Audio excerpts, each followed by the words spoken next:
Hello, everybody. I have very few remarks, but a few awards and honors to give out this evening. As Gail said, I'm on the board of the Center on Law and Poverty, and it's my pleasure to be here tonight to recognize some of the individuals who played truly indispensable roles in the establishment and success of this organization, which you've been hearing about from two senators, one from New Mexico, and one from our federal government, who both, I think, spoke from the heart about what this center has accomplished from their vantage point over the years. Let me say first that I know that there are so very many people who in this room, and some who are not in this room, who deserve to be recognized. I wish we had enough time to recognize them all, but we don't.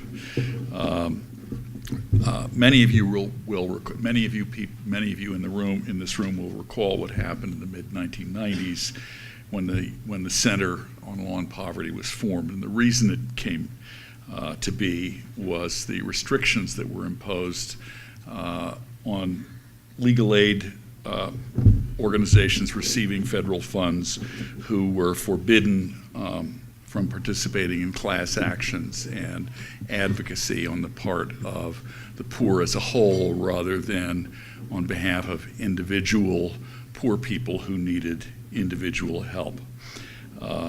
As in many other states, in New Mexico, many of the leading lawyers and politicians, progressive politicians and leading lawyers in the state, searched for a way to replace what had been, before that time, a very active and aggressive legal aid society here that really accomplished a lot.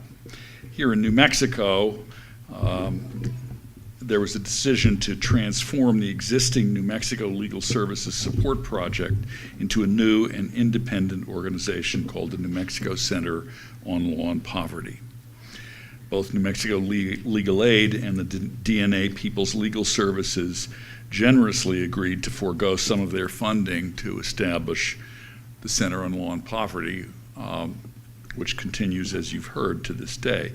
Bob Erickson, a lifetime legal services attorney, became the first executive director in January 1996. Under his direction, the Center on Law and Poverty opened for business. Those of you who remember Bob know him as a meticulous, skilled, and compassionate attorney. His legal skills and leadership influenced the Center on Law and Poverty's culture of excellent work, integrity, and service to low-income New Mexicans.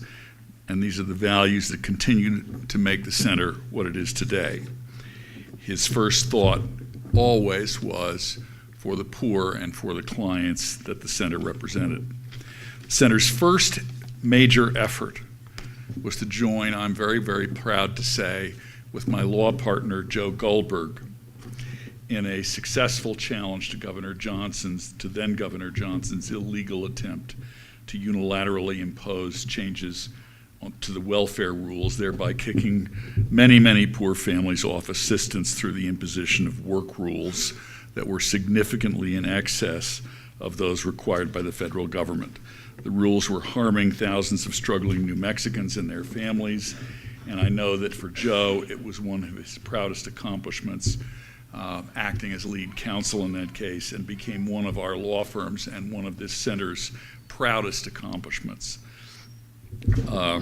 Since then, the center, as most of you know in this room and knew even before the earlier presentations, has had a string of accomplishments that have changed the lives of thousands of New Mexicans for the better.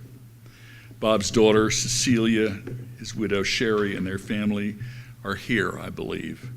And we thank you so much for being with us to remember Bob. We are forever grateful to your father for his dedicated service to this organization.